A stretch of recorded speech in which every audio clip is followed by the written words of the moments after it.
Kepareng matur wonten ngersanipun simbok, kawula ngaturaken sugeng riyadi. Ugi nyuwun pangapunten sedaya kalepatan, kekirangan lampah setindak ingkang dadosaken boten renahing penggalih. Nyuwun pangestunipun anggen kula ngudi ing paran. Mugi Gusti ingkang Maha Mirah tansah paring seviloso saha bagya mulya dumateng simbok.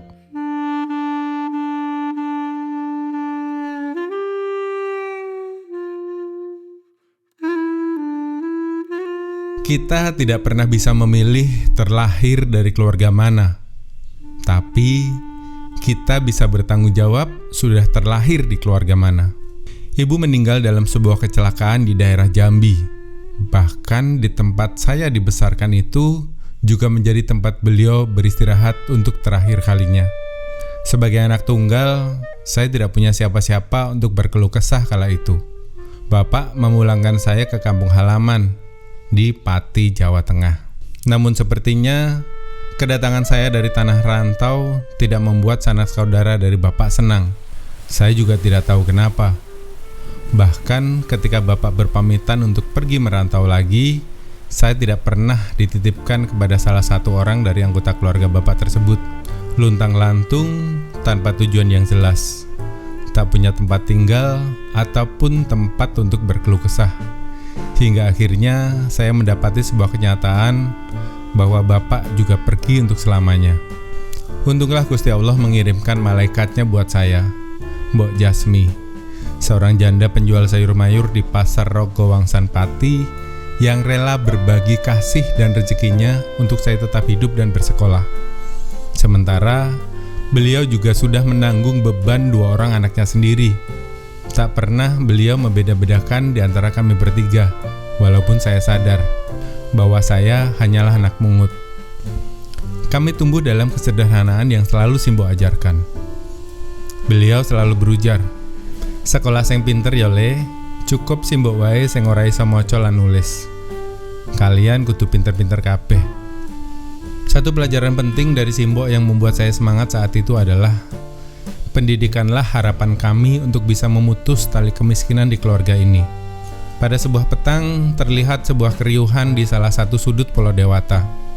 Bangunan pura di atas tebing itu juga seolah menjadi saksi dari kisah-kisah yang sudah pernah terjadi di Uluwatu. Ya, sore itu saya mengajak simbok untuk menyaksikan pertunjukan tari kecak di Pura Uluwatu, Bali.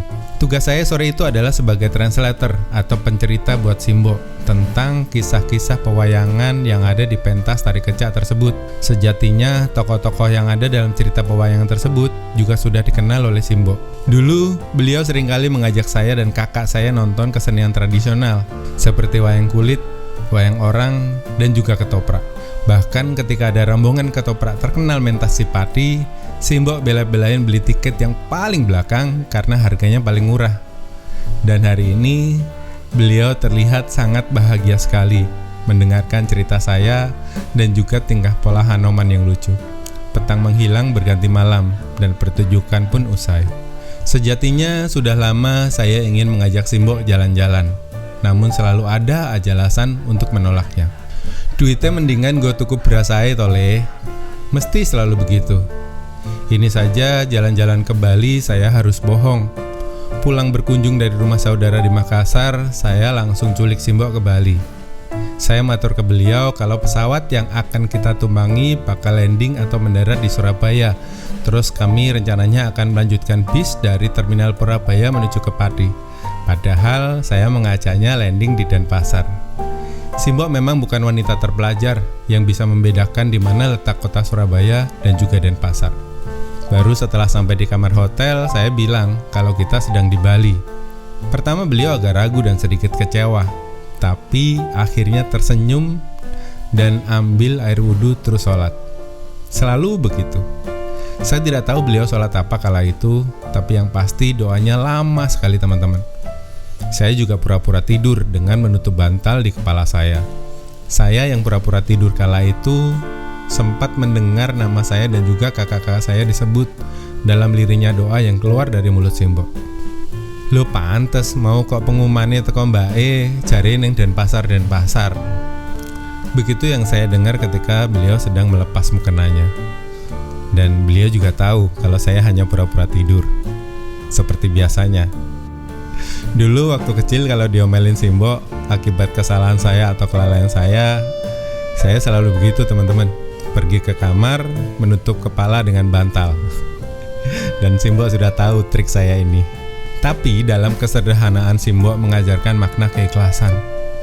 Dan dalam keterbatasan beliau mengajarkan kepada saya untuk ikhlas berbagi sebagai wujud syukur kita kepada Gusti Allah. Dari sosok inilah saya belajar makna ikhlas dan syukur yang sesungguhnya. Cerita demi cerita tertoreh dalam kisah perjalanan Simbo dan saya di Pulau Dewata. Meski pertamanya agak susah merayu beliau untuk menikmati liburannya, akhirnya beliau menyerah juga dan ikut menikmati agenda khusus yang saya hadiahkan kepada beliau. Terbiasa mengumpulkan recehan demi recehan dari sebuah pasar tradisional dengan berjualan sayur mayur, membuat Simbo selalu tidak rela kalau saya harus membayar lebih sejumlah rupiah untuk makanan atau minuman yang saya beli. Bahkan terkadang saya harus berbohong dengan harga asli dari barang ataupun makanan yang kami beli. Setelah dari Makassar dan juga Bali, perjalanan saya dan Simbo berlanjut ke kota Yogyakarta. Simbo itu belum pernah ke Jogja teman-teman, padahal jarak antara Pati dan Jogja itu tidak terlalu jauh. Bahkan dulu acara-acara TV yang kami tonton di rumah tetangga adalah TVRI Yogyakarta. Dan acara yang paling beliau senangi adalah Den Bagus Sengarso, salah satu acara yang selalu ditunggu-tunggu tiap minggunya. Dan rencananya saya akan mengajak Simbo itu jalan-jalan melihat keraton. Dan semoga saja melihat keraton, candi-candi secara langsung bisa membuat beliau senang. Dan rencananya di Jogja nanti semua kakak-kakak saya juga akan bergabung. Wah, saya nggak tahu teman-teman bagaimana perasaan Simbo nanti kalau sudah berkumpul dengan semua anak, cucu dan juga menantunya. Dan untuk menuju ke Jogja, saya kembali harus membohonginya. Nggih mbok, nanti sampai Jogja langsung numpak bis ke Pati, jawabku ketika beliau bertanya tentang rencana pulang ke Pati dari Yogyakarta.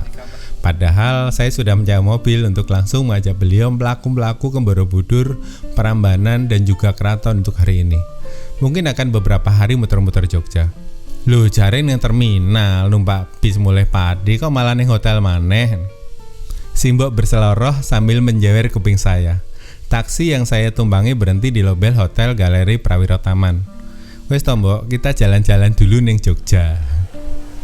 Dengan muka sedikit kecewa, tangan beliau saya gandeng masuk menuju lobi hotel. Nah, Simbo mulai tersenyum ketika satu persatu cucunya keluar dari dalam lobi hotel. Sedikit kaget juga bercampur rasa bahagia saya lihat dari raut mukanya. Dan saya juga melihat air mata sedikit meleleh, tapi beliau selalu menyembunyikan dari siapapun. Satu ilmu yang saya pelajari dari beliau adalah tegar. Serumit apapun masalah yang membelit, beliau selalu yakin akan kebesaran Tuhan. Ya, kami dadakan merencanakan semua ini untuk Simbo. Anak, cucu, menantu, bahkan buyut dan besan beliau juga ikut berkumpul di Jogja hari itu. Keluarga kecil kami memang terpisah di beberapa tempat, seperti Makassar, Jakarta, Tangerang, dan juga Pati. Dan semuanya berkumpul di hari ini. Di kamar saya mendapati Simbo kembali sujud dengan mukena usangnya. Mukena yang dulu sewaktu saya kecil dipakainya untuk belajar sholat. Ya, kami memang bukan dibesarkan oleh keluarga yang agamis, tapi gak ada kata terlambat untuk belajar. Simbo ajari maca sholat ya Le. Permintaan Simbo ketika saya masih duduk di bangku kelas 4 sekolah dasar. Saya membelikannya buku tuntunan sholat dari hasil mocok ngangsu saya, atau burung ngambil air ke tetangga teman-teman. Tapi ternyata tulisan yang ada di buku itu kecil-kecil, hingga akhirnya saya menuliskannya kembali dengan tulisan tangan yang hurufnya tuh besar-besar sekali. Setiap subuh saya mendengar beliau sholat dengan sedikit mengeraskan bacaan-bacaannya. Suatu ketika saya penasaran mengintip dari lubang pintu gedek rumah kami. Ya, dinding anyaman bambu yang sudah koyak memudahkan saya untuk melakukan hal ini. Ternyata Simbo sedang menaruh 2 lembar kertas tadi di tempat sujud beliau. Dan kenapa beliau membacanya agak keras? Karena beliau sambil mengeja bacaan-bacaan tersebut.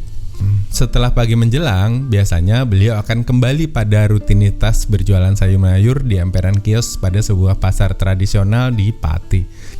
Tapi dari penghasilan beliau berjualan yang tidak seberapa itulah kami semua ada di sini. Dan sekali lagi saya lihat muka Simbo hari ini begitu bahagia. Kembali saya harus berbohong kepada Simbo ketika saya meminta beliau memilih gamis batik yang disukainya. Karena Simbo saya itu tidak bisa membaca dan menulis, jadi beliau percaya kalau saya menyebutkan harga dari baju yang beliau sukai. "Iki regane piro tole?" tanya beliau kepada saya. 30.000 kok, Mbok. Saya juga harus berbohong untuk harga sebuah baju gamis batik tulis miliknya Danar Hadi. Untungnya saya bisa membayar baju-baju yang dipilih Simbo dengan kartu debit yang saya punya. Jadi Simbo tidak perlu melihat berapa harga aslinya. Kalau tahu harga aslinya, saya yakin beliau nggak akan mau membelinya, teman-teman. Tapi ternyata malam itu saya dihukum oleh Gusti Allah karena terus membohongi Simbo. Karena setelah hampir keluar toko, Simbo kembali mengambil 3 baju gamis yang sama persis dengan yang diambilnya tadi sambil berseloroh. "Tuku telu meneh yo le, nggo bule karo budhe ning Pati." Saya hanya bisa nyengir sambil ketawain kakak saya. "Kapokmu kapan kowe?" Keteladanan itu memang tidak bisa kita ambil dari para tokoh hebat saja. Terkadang orang-orang yang paling dekat adalah sosok peneladan yang sempurna. Perasaan keringat beliau dulu akhirnya kami jawab dengan ijazah sarjana. Dan beliau hingga saat ini masih Simbo saya yang dulu, seorang yang tak pernah menuntut banyak dari kami. Cukup ndelok kowe, masmu lan Mbak Yungmu sehat, Simbo melok seneng. Dan setiap ada pertemuan, pasti ada perpisahan. Petang menjelang, diiringi senja dan hujan yang sepertinya enggan berhenti barang sejenak pun. Akhir sebuah fragmen cerita harus berakhir petang ini. Sebuah cerita perjalanan tentang seorang janda penjual sayur mayur di pasar Regowangsan Pati yang rumahnya selalu kerendam banjir setiap tahunnya. Bandar udara di Yogyakarta terlihat begitu riuh, muka-muka bahagia dan sedih terlihat begitu nyata di hadapan saya. Bahagia karena sudah menyelesaikan sebuah kisah klasik yang akan kami kenang dengan indah di kemudian harinya. Serta sedih karena kisah ini harus berakhir dan kami harus kembali berpisah. Saya melihat muka Simbo begitu bahagia, menghabiskan akhir pekan bersama anak, menantu, dan juga cucu-cucunya. Sebuah senyum yang jarang kami dapati ketika saya dan kakak-kakak saya masih kecil dulu. Bahkan tak jarang, saya malah mendapati senyum getir beliau ketika pulang dari pasar menggendong banyak sekali sayuran yang tidak laku dijual. Pasare sepile, sesuk sarapan sego wadang wae yo, yen arep mangkat sekolah. Kami sudah terbiasa dengan menu sarapan itu. Sego wadang berteman dengan sambal korek dan juga kerupuk.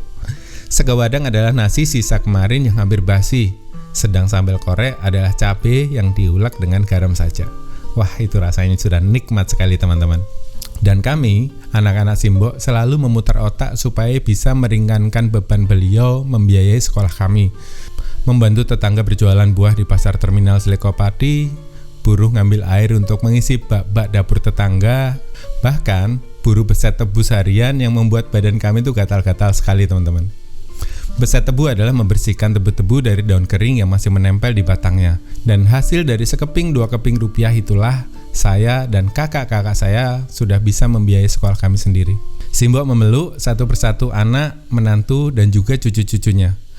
Beberapa dari kami harus melanjutkan perjalanan ke Makassar, ke Jakarta, dan juga ke kampung halaman di Pati.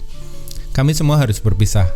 Kakak-kakak saya harus kembali melanjutkan rutinitas dan ponakan-ponakan saya pun harus kembali ke bangku sekolah demi meraih cita-citanya. Terakhir, Simbo memeluk saya dengan erat sambil mencium kening saya dan berpesan, "Kowe nek kerja hati-hati ya le, ojo lali salat, duite iku disimpen sing setiti." Saya melihat ada air mata yang menggenang di pojok matanya, tapi beliau lagi-lagi selalu ingin terlihat tegar di hadapan orang lain. Saya hanya menjawab pesannya dalam hati saja. "Nggih, Mbok, matur nuwun dongane. Mugi-mugi murah rezeki ya, Mbok, dan semoga tahun ini kita bisa ke tanah suci bareng-bareng."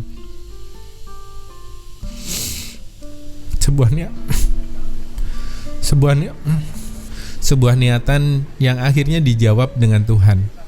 Dan kadang saya tidak percaya, teman-teman. Doa itu dijawab dengan begitu cepat oleh Tuhan. Gak sampai setahun, saya sudah bisa mengajak Simbo ziarah ke makamnya Kanjeng Nabi di kota Makkah dan juga Madinah. Dan saya selalu percaya, doa paling manjur di dunia ini buat saya adalah doanya Simbo. Doa seorang wanita yang seolah diutus Gusti Allah yang seolah diutus Gusti Allah untuk menggantikan almarhumah ibu yang sudah lebih dulu dimanggilnya. Kita tak butuh seorang tokoh hebat untuk menjadi inspirator buat kita. Terkadang, orang yang selalu bersama kita adalah sumber semangat yang luar biasa sekali.